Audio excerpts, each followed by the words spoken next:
नमस्कार मित्रांनो, रियाज किचनमध्ये आपणा सर्वांचे स्वागत आहे।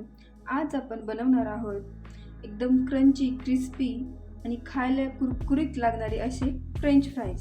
चला तर मग सुरुवात करूया। साधारणतः 2-3 बटाटे घ्यायचे, त्याच्यावरचे असे साल काढून घ्यायची। मीडियम साईजचे घेतले तरी चालेल, मोठ्या साईजचे घेतले तरी चालते, तुमच्या इच्छेने तुम्ही घेऊ शकता।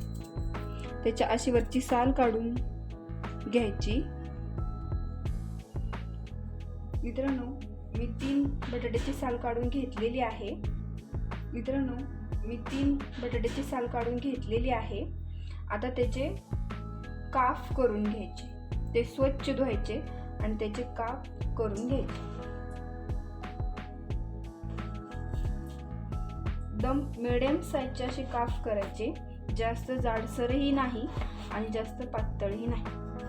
तुम्ही बघू शकता, मी एकदम जाडसरही नाही आणि पातळही नाही असे काप, मीडियम साईजचे काप करून घेतले आणि त्याचे असे काप बनवून घ्यायचे।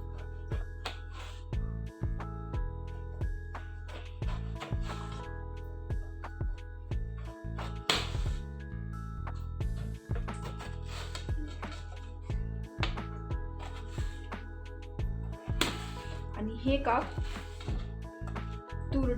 चिमूटभर तुरटीच्या पाण्यामध्ये थोड्या वेळासाठी ठेवायचे। मित्रांनो, तुम्ही बघू शकता, मी थोडंसं पाणी घेतलेलं आहे आणि त्याच्यामध्ये थोडीशी तुरटी घातलेली आहे। तुरटी पावडर घालते आणि त्याच्यामध्ये हे आपण कट केलेले बटाट्याचे काप घालूया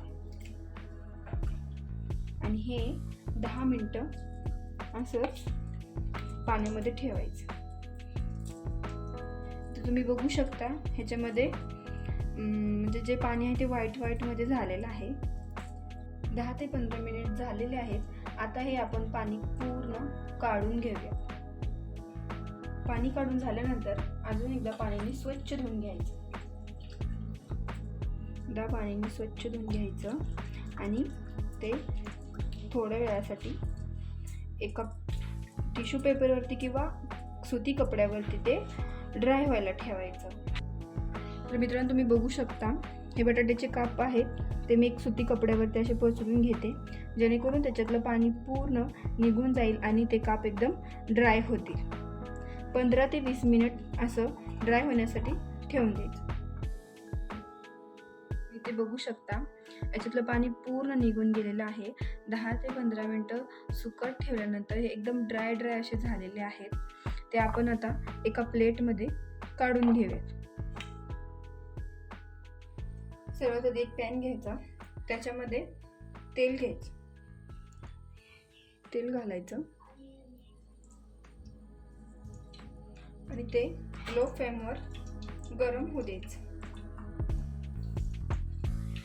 इथं आता आपलं तेल गरम झालेलं आहे।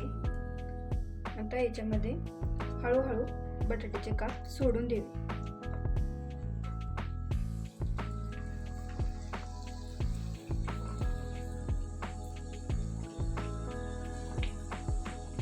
तुम्ही बघू शकता,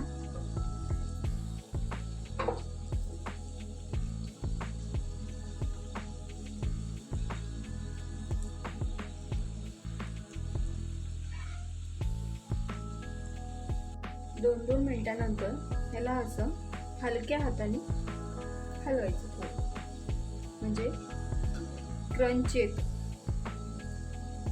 तुम्ही इथं बघू शकता, छान असा क्रंच ये लागलेला आहे आपल्या कापाला।